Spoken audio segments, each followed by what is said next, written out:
Hello guys, কি অবস্থা সবার? আশা করি সবাই অনেক বেশি ভালো আছো অ্যান্ড আমার প্রতি অনেক রেগে আছো যে কেন আমি ব্লগ আপলোড দিচ্ছি না। সো গাইস, ফাইনালি চলে আসলাম নতুন আরেকটি শর্টস ভিডিও নিয়ে। So enjoy this video. So guys, data ছিল হচ্ছে মঙ্গলবার। দেন হুটহাট করেই বেরিয়ে পড়লাম কাঁচপুর বিশ্ব রোডের উদ্দেশ্যে। সো আগে কোনো প্ল্যান ছিল না, বাট সবার সাথে যোগাযোগ হয়, বাট জুবাইরের সাথে কোনো কন্ট্রাক্ট হয় না। সো ভাবলাম যে জুবাইরের সাথে একটু দেখা করে আসি, দেখি ওর কি অবস্থা। গাইস, প্রথমে বাস পাচ্ছিলাম না, পরে ফ্রিতেই চলে আসলাম সানারপার বিআরটিসি বাস দিয়ে। সো এখান থেকে চলে গেলাম একেবারে জুবাইরের কাছে। সো জুবাইর কিন্তু গাইস জানতো না যে আমি ওর কাছে আসছিলাম। সো ও আমাকে দেখে এত খুশি হয়েছিল যে বলার বাহিরে। সো গাইস, ওই জায়গায় একটা মেলা বসছিল। দেন যেহেতু রাত্র হয়ে গেছে তাই মানুষজন বেশি একটা ছিল না। সো আমরা ওই জায়গায় গিয়ে অনেক ঘোরাঘুরি করলাম। দেন জুবাইয়ের দোকানে গিয়ে দেখছিল যে দোকানের সব কিছু ঠিকঠাক আছে কিনা।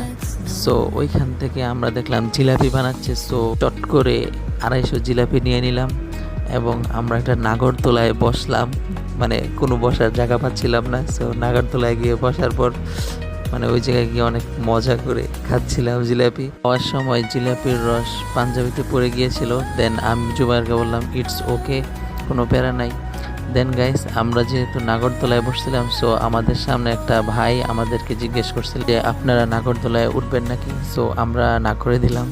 দেন ওই জায়গায় গাইস জিলাপির শেষ একটু অংশ বাকি ছিল। সো জুবাইর বলছিল যে চলো আমরা রক পেপার সিজার খেলি, দেন যে জিতবে জিলাপির অংশটা সেই পাবে। তো রক পেপার সিজার আমি ভুলে গিয়েছিলাম যে কিভাবে খেলতে হয়।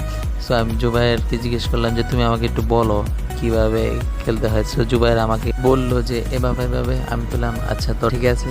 তো জুবাইর বলতেছে যে তুমি যেহেতু ভুলে গেছো তো আশা করি এখানে জিতার চান্স আমার বেশি। সো তুমি জিলাপির চিন্তা ভাবনা ছেড়ে দাও, জিলাপিটা আমারই হতে যাচ্ছে। আমি বললাম আসলে গাইস আমি জানি না কিছু কি হতে যাচ্ছে, বাট তাও আমি ট্রাই করে দেখি কে জিতে।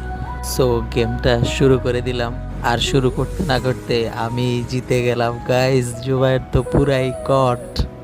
জুবাইর বলছিল যে আরেকটা চান্স আছে। সো দেখা যাক কে জিতে। আসলে গাইস জুবাইর বুঝে নেয় যে কার সাথে খেলতে আসছে। সো ফাইনালি আমি জিতে গেলাম।